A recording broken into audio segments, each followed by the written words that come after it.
We're talking about drugs and how they affect rock and roll. Or why are they connected? I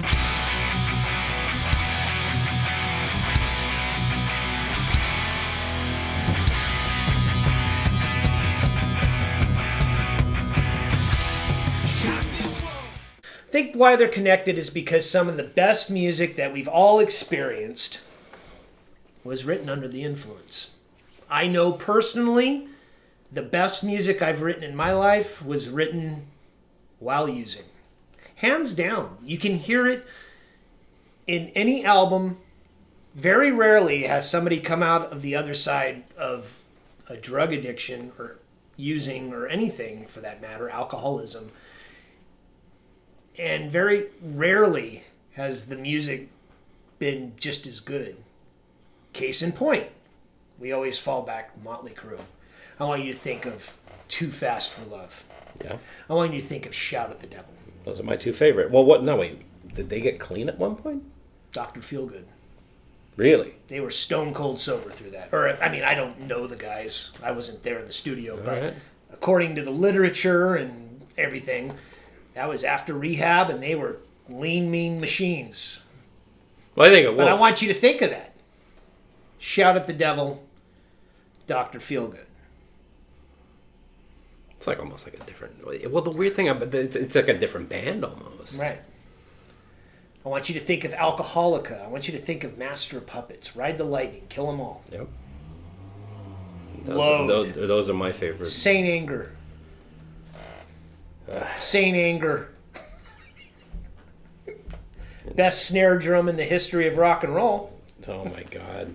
But the thing is I've actually watched that documentary and I like that doc. This is coming from somebody, I've been sober for 8 years. And that's nothing. I don't smoke. I don't do anything. I'm a straight edge. So when I watch something like the documentary on making that album. So why do you think the drugs are such a critical aspect to the music? I wish that they Or weren't. do you think, I'm just playing devil's advocate here, do you think it has more to do with just the fact that the music was made when you were younger and more hungrier?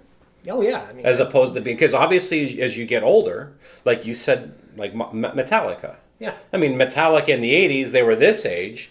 Metallica in the 90s, now they're all a decade older. Mm-hmm. So maybe do you think the music... That plays a huge part in it. Do you think it's more about the age as opposed to not the drugs? Yeah, I mean, you have... Or is it a combination of both? I think it's a combination. I think it's a perfect storm of all these amazing things happen. I mean, here's the deal.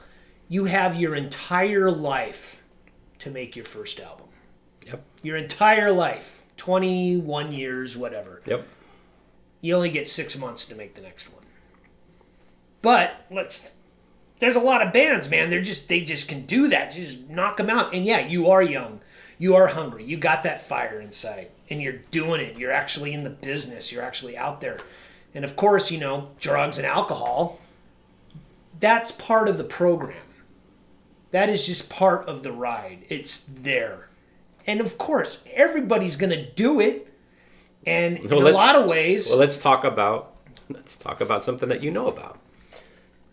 Band writers. So the idea about a band writer is that every night, these are the things that should be backstage. Exactly. Okay, we want X amount of cases of this type of beer, 4 bottles of Jack Daniels, this food, pizza, whatever it's going to be, and it's every night. And you want to know what the psychology behind those are? I mean, we've all heard the ridiculous writers. Yeah. Brown M&Ms only, that kind of thing. Whatever, Yeah.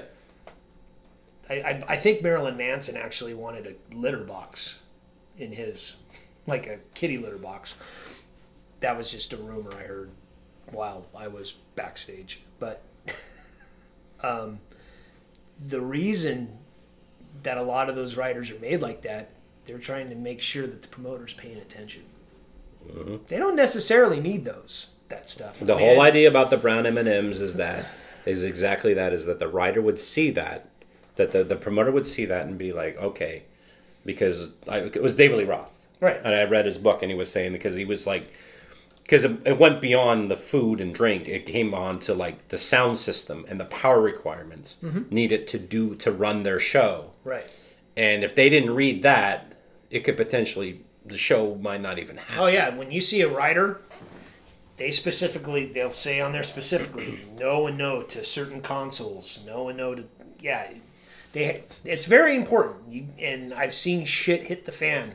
So imagine writers are not dealt with. So imagine you're in a band and you're on tour, a long tour, and every night there's going to be X amount of bottles of booze, there's going to be X amount of cans of beer, there's going to be X amount of food and all this other stuff.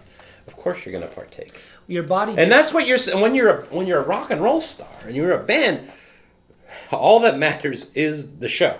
Right. Your purpose is to get to the next city, get up there, rock your ass off, and then party afterwards, obviously, and then go to the next place.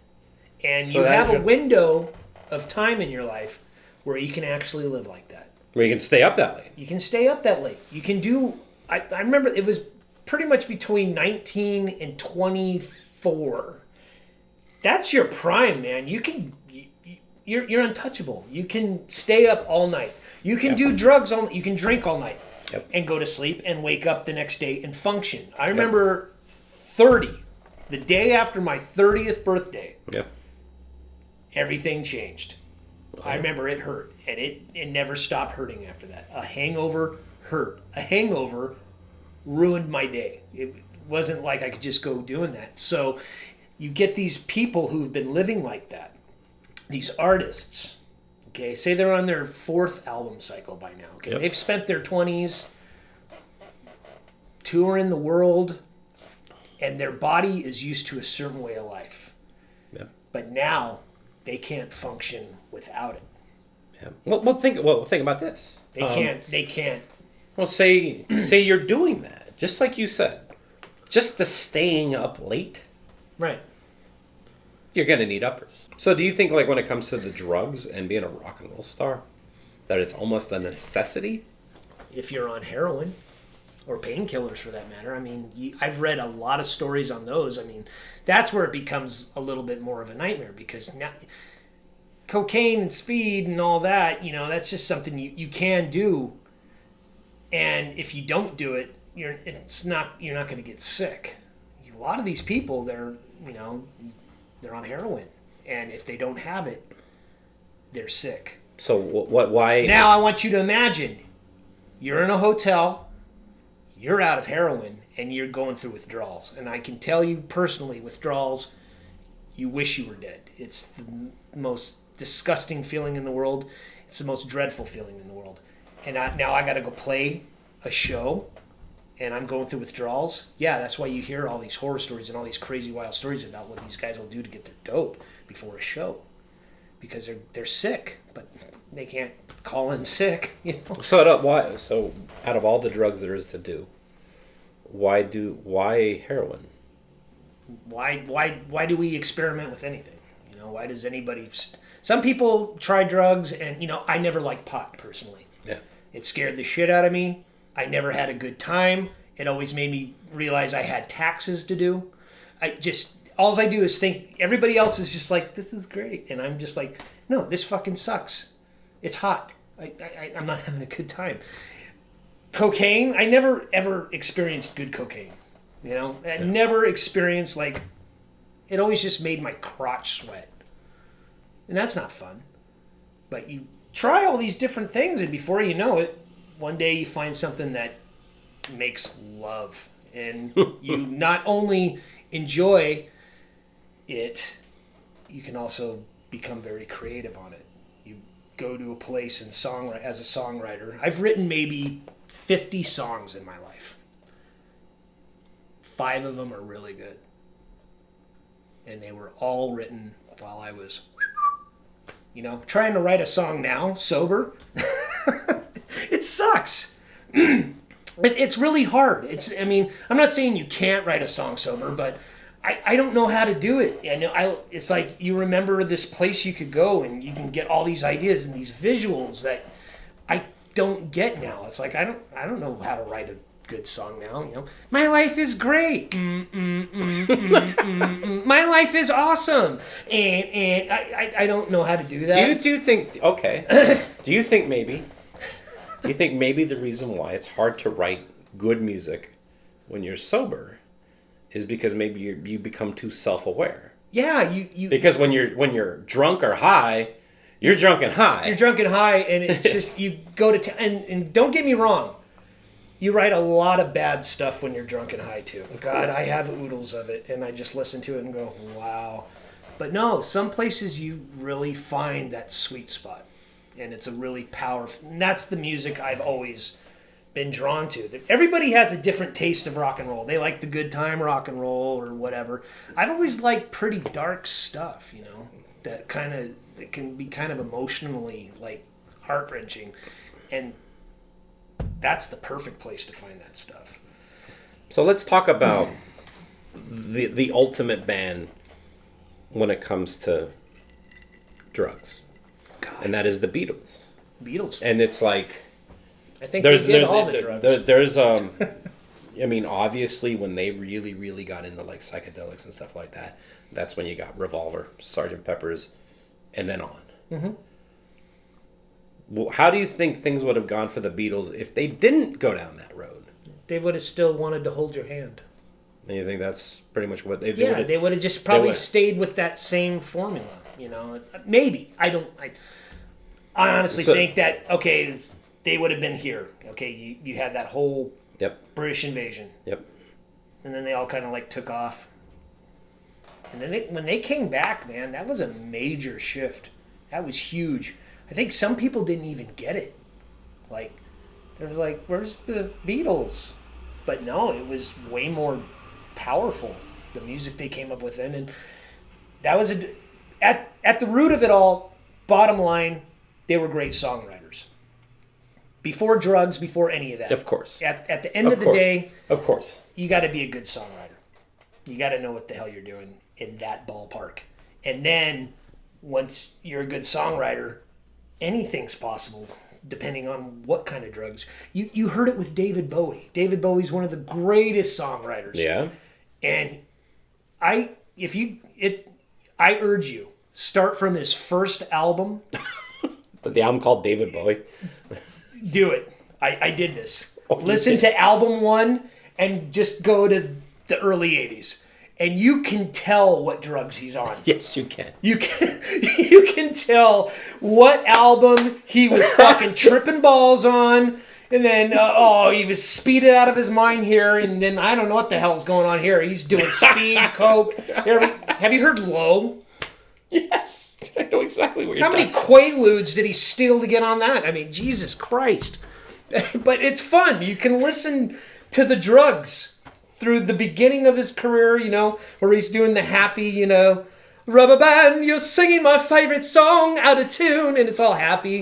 And then he kind of gets into the psychedelics. When you get to the Thin White Duke, there's a lot of cocaine. And then you're just like, oh fuck, he's because I remember like always seeing pictures of him during this that whole phase. album was created by a conversation in a bathroom at 5:00 in the morning, and they went into the studio like 2 days later, and they made it. Alice Cooper. Yeah. Okay, you were talking about, has a band gotten worse when they did drugs?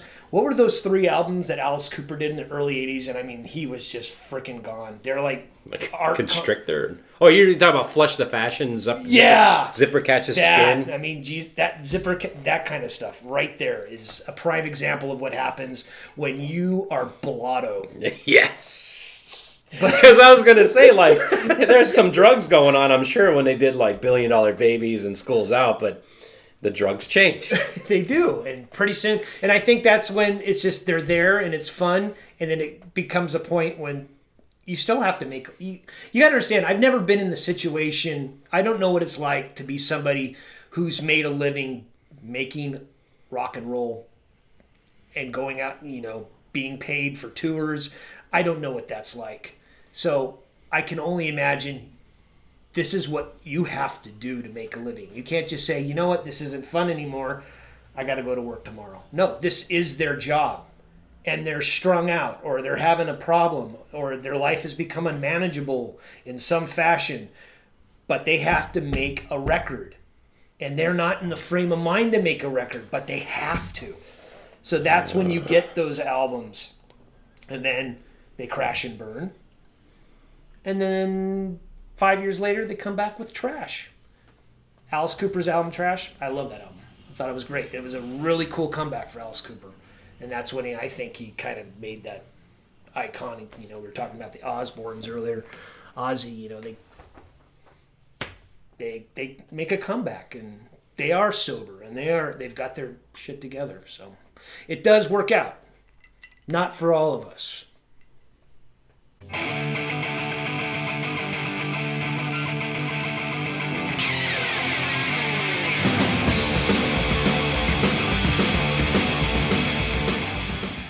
That's all in that one. As we drink, I love as we drink a beer. And the funny thing is, Let's have another beer, Ray. Yeah, the funny thing is, and it has to be because this is fucking rock and roll. Yeah, this is really rock and roll. Drinking soda pop.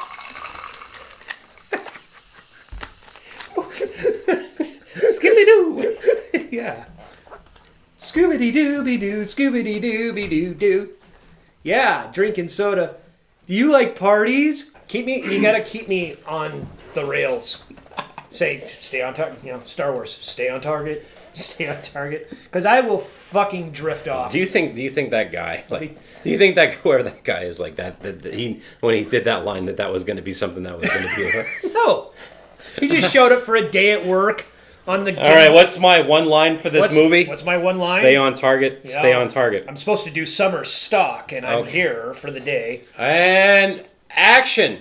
Stay on target. Stay on target. And then he's probably like, well, here's my... And people... like, there's some famous people in those pilot scenes, though. The guy, the big fat guy that gets blown up. Oh, yeah, the big Porkus. He was in Batman. That's Porkus. That's his name. He was in Batman. He played Eckhart. Why do I know this shit? All of a sudden. All right, so this video is going to be about Star Wars and Porkus. Fuck sex, drugs, and rock and roll. We're talking about Star Wars now. Okay. All right.